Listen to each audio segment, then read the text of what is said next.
కాగే అవతారం విష్ణుమూర్తి, మనిషి అవతారం విష్ణుమూర్తి, మృగ అవతారం విష్ణుమూర్తి, పరశురామ విష్ణుమూర్తి, ఆఖరికి పంది అవతారం కూడా ఎత్తారండి, ఆఖరికి గాడిద అవతారం కూడా ఎత్తారండి.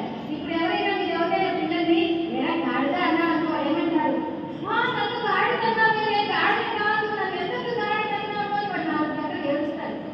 అది ఇంకెవరైనా మీరు పంది అన్నావు అనుకో వాడు ఏమంటాడు, నేను ఈ రోజంతా అన్నం తినను, నేను రోజు నేను వారంతా అన్నం తినను, నన్ను పంది అన్నావు అని బాధపడతారు. కానీ భగవంతుడు బాధపడలేదండి, విష్ణుమూర్తి బాధపడలేదు.